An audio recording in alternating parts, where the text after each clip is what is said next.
महाराष्ट्रामध्ये जे आंदोलन गेल्या 1 वर्षापासून गाजतंय ते जरांगे पाटील यांचं मराठा आरक्षण आंदोलन आणि ज्या आंदोलनाला आज 1 वर्ष पूर्ण झाले। आपण त्या ठिकाणी आहोत ज्या ठिकाणी जरांगे पाटील यांनी 1 वर्षापूर्वी या ठिकाणी सभा घेतली होती। या सभेच्या माध्यमातून मराठा समाजाला ओबीसीतून आरक्षण मिळालं पाहिजे अशी घोषणा केली होती आणि त्यावेळेस त्यांनी ओबीसी नेते छगन भुजबळ यांना चॅलेंज केलं होतं की जोपर्यंत मराठा समाजाला ओबीसीतून आरक्षण देत नाही तोपर्यंत नाव सांगणार नाही आणि घरी जाणार नाही।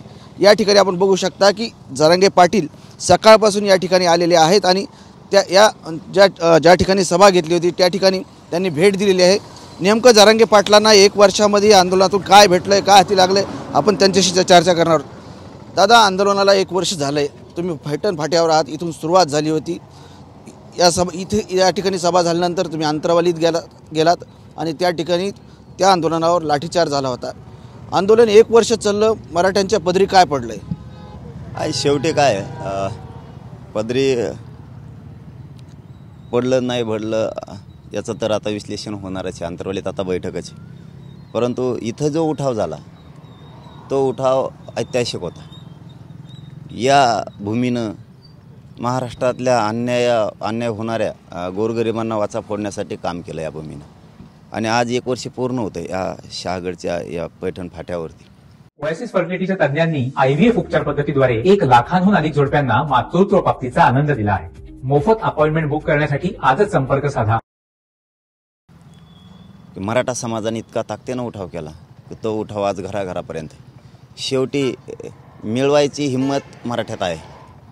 महत्त्वाचं हे होतं की आधी समाज माझा एकत्र करणं खूप गरजेचं होतं आणि सगळ्यात महत्त्वाचं काय मिळालं असं तर माझा समाज एक येत नव्हता, त्याला हिणवलं जायचं, तिरस्कारानं त्याच्याकडे बघितलं जायचं, तो समाज एकत्र आला। आधी आमच्यासाठी हा मोठा आनंदाचा दिवस, सगळ्यात महत्त्वाचा की माझा मराठा समाज कोटीनं घराघरातला पक्षेपेक्षे सगळं सोडून एक आला आहे, हे खूप मिळालं आहे। ज्या दिवशी जो समाज एकत्र येतो किंवा जे घर एकत्र येतं किंवा जे गाव एकत्र येतं त्याला कुठलीच गोष्ट अशी नाही आहे की ती मिळू शकत नाही, अशक्य काहीच नाही, फक्त तुम्हाला एक यायला लागतं। म्हणून आज 1 वर्ष पूर्ण झालं म्हणून आम्ही पैठण फाट्यावरती सकाळी 6 वाजता आलो, कारण गेल्या वर्षी 6च्या अगोदर आम्ही या पैठण फाट्यावरती इथं उभं होतो शहागडला।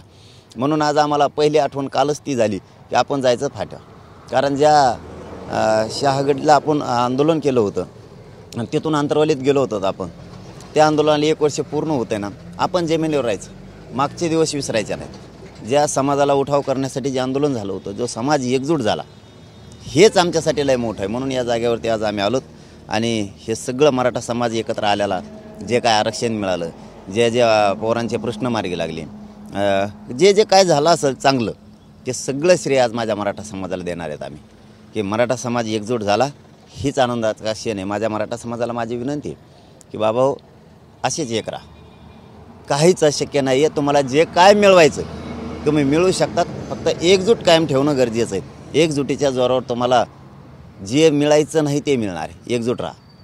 सर्वात महत्त्वाचं, तुम्ही 1 वर्षामध्ये 5 उपोषणे केली, अनेक दौरे केले, आंदोलन केले आणि जी मूळ मागणी तुमची सगळ्या सोयरीची असेल किंवा गॅजेट असेल, Hyderabad gazette, Satara gazette, Bombay gazette, गुन्हे परत घेण्याचा विषय, याच्यामध्ये किती यश मिळाले? नाही, त्याचं आता बैठकीत होईल, परंतु आजचा सगळ्यात महत्त्वाचा दिवस सकाळी आमच्या याच्यासाठी की ग्रामीण भागात सकाळी सकाळी रामाच्या पाऱ्यात म्हणलं जातं, म्हणजे सकाळी सकाळी जो उठाव आम्हाला करणं आवश्यक होतं आणि मराठा समाज एकत्र करणं गरजेचं होतं। सगळ्या सोयरीच्या अंमलबजावणी असू द्या किंवा सरसकट मराठ्यांना कुणबी प्रमाणपत्र असू द्या राज्यातले, किंवा गुन्हे फिने हे काय जे असेल, आम्ही एकजूट राहिलोत ना, काहीच अशक्य नाही, काहीही मराठा मिळू शकतो, काहीही म्हणतो मी तुम्हाला, जे कधीच मिळू शकत नाही ते मिळू शकतं। त्यामुळं मराठा एक झाला हे अगोदर महत्त्वाचं आहे, सगळ्यात अगोदर ते पाया महत्त्वाचा गरजेचं आहे।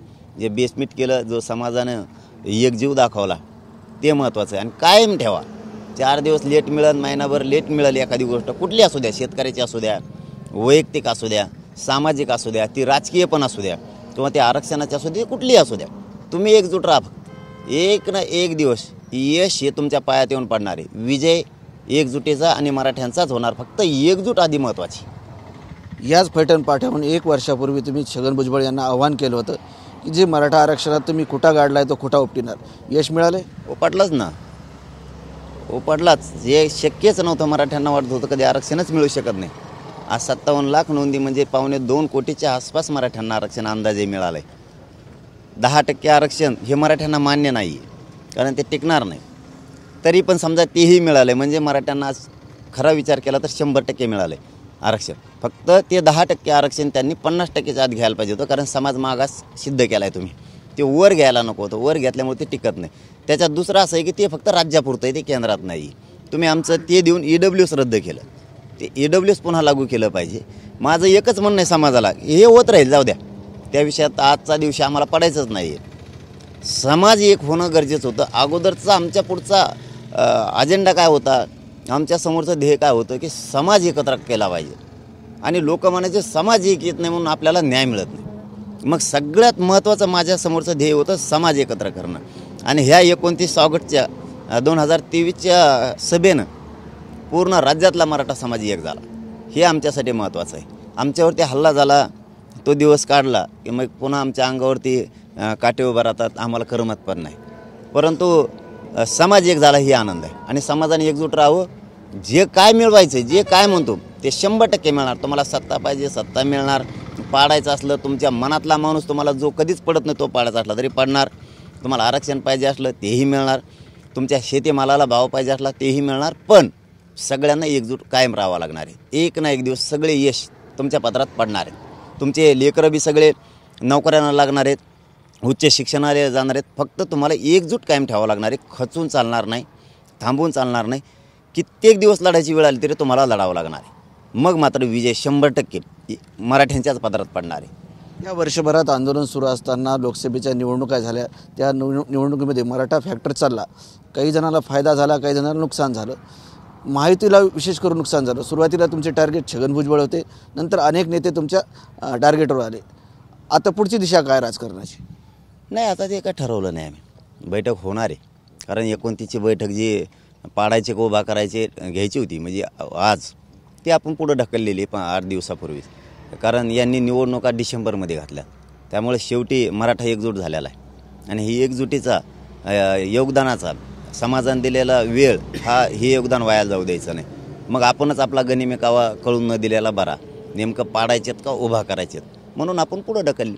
होईल निवडणुकीच्या तारखा जाहीर झाल्याच्या नंतर 8-4 दिवस अगोदर होईल बैठक, त्याच्यात निर्णय घेतला जाईल. पण आज कुठलीच भूमिका घेतलेली नाही आणि घ्यायची पण नाही आम्हाला समाजाला. परंतु विशेष करून तुम्ही टार्गेट करताना भुजबळानंतर फडणवीस यांना टार्गेट केलेलं आहे की फडणवीस आरक्षण मिळून देत नाहीत.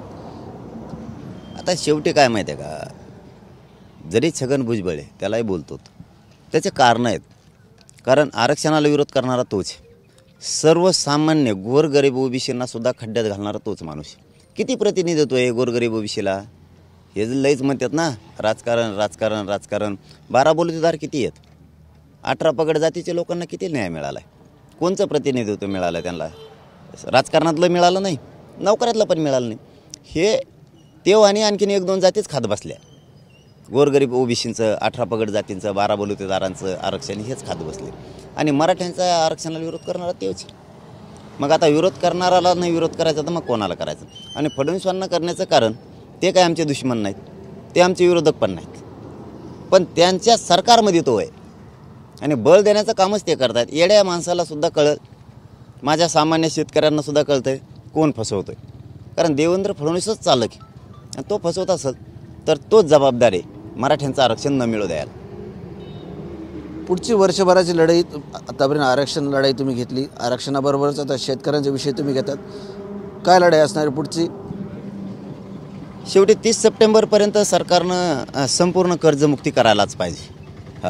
ही आमची सरकारकडं मागणी पण आहे. शेतकऱ्याचा पीक विमा नाही आहे, शेतकऱ्यांना 24 तास लाईट पण नाही आहे, शेतकऱ्यांना पाण्याची व्यवस्था मराठवाडा, विदर्भ, खानदेश आणि काही पश्चिम महाराष्ट्राचा कोपरा पण आहे. म्हणजे सातारची बाजू जी आहे, सातारकडं त्या जिल्ह्यातल्या काही भागात एकदम दुष्काळ परिस्थिती, सोलापूरच्या पण काही भागात आहे. मग तुम्ही इकडं पाणी उपलब्ध करून दिलं पाहिजे कायमचं. हे जर त्यांनी 30 सप्टेंबरपर्यंत नाही केलं तर माझं सगळ्या शेतकऱ्यांना एक म्हणणं आहे की आंदोलन रस्त्यावर करण्यापेक्षा 2024 जी निवडणूक आहे ते मिशन राबवा. ते आंदोलन म्हणा, त्यालाच आंदोलन म्हणायचं. मत तुमच्या हातात आहे, हे सगळे पायाखाली टाकायचे आणि आपल्या शेतकऱ्यांना, गोरगरीब जनतेला, ओबीसीला, मराठ्यांना जो प्रश्न सोडवणार आहे त्याला आणा ना. तेच आंदोलन हातात घेऊ सगळेजण 2024चं. त्याच्याशिवाय देवेंद्र फडणवीस वोट नेला येणार नाही. तो फक्त जाती फोडायच्या मागं लागला आहे आणि निधी देण्याच्या कामं करायला लागला आहे. ह्या जातीला जवळ करणार, त्यांच्या महामंडळाला निधी दे किंवा कोण्या एखाद्या जातीला निधी दे किंवा एखाद्याला आमदार कर, एखाद्याला विधान परिषदेवर घे, एखाद्याला मंत्रिपद दे, एखाद्याला राज्यसभेवर घे, कोणाला सभापती कर, कोणाला नगराध्यक्ष कर. ह्या भानगडीत पडतोय तो. एक सुधारणारी एक फक्त, पण करोडो त्या समाजाचं काय, ज्याच्या त्याच्या जातीतल्या लोकांना तो विचार करणं गरजेचं आहे. हा माणूस फक्त तात्पुरता माणसाला खुश करतो, पण आयुष्याच्या सुविधा कधीच देत नाही. आयुष्याचं कोणाला आरक्षण देत नाही, आयुष्याच्या कोणाच्या पिकाला भाव देत नाही किंवा कोणाचं कायमची कर्जमुक्ती करत नाही किंवा जे जे प्रश्न आहेत, अनेक जातीचे प्रश्न आहेत. काल बेलदार समाजाचे लोक आले होते, त्यांचा गहन प्रश्न आहे, खूप गंभीर प्रश्न आहेत, कधी सोडवत नाही. मग ह्या जाती इतक्या आहेत, मग तुम्ही का नुसत्या मतदानाला ठेवल्या का? सगळ्यात मोठा मराठा आहे, त्याचे प्रश्न तसे आहेत. त्यानंतर धनगर आहे, त्यांचे प्रश्न तसेच, मुस्लिमांचे प्रश्न तसेच, दलितांचे पण त्याच बाजू. गोरगरीब ओबीसींना सुद्धा खूप त्रास आहे, म्हणून त्यांच्याच हातात सगळ्याच्या हव्यात. कोणाला करू द्यायचं नाही करू द्यायचं, कोणत्या मंत्र्याला काम करू द्यायचं नाही द्यायचं, तो सांगल तसं राज्याचं सध्या गाडा फिरतो.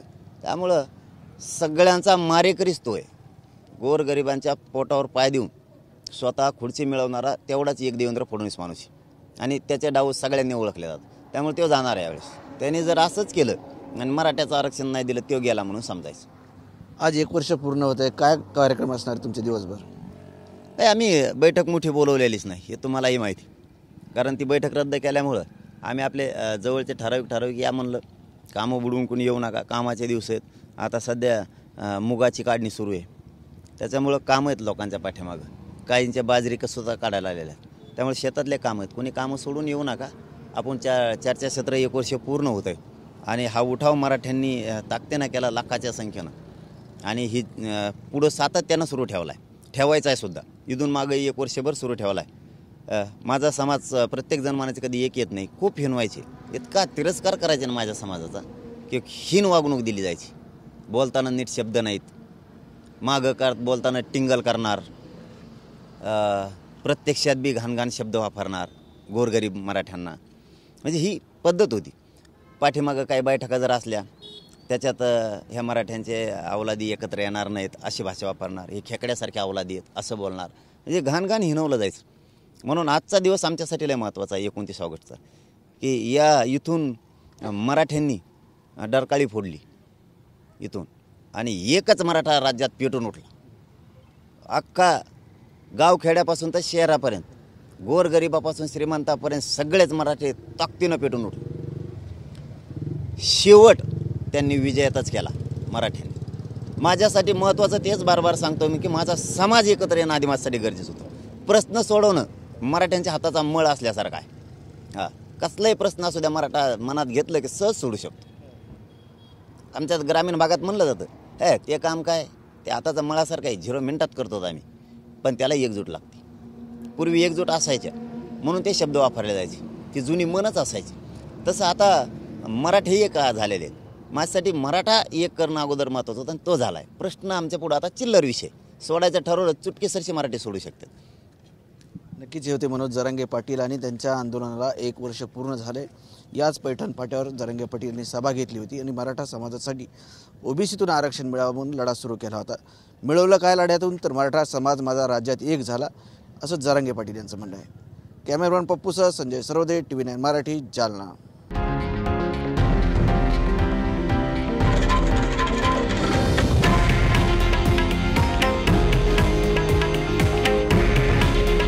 हे आहे देशातील नंबर 1 न्यूज नेटवर्क आणि आपण पाहत आहात TV9 मराठी. काळजी तुमची, हित महाराष्ट्राचं.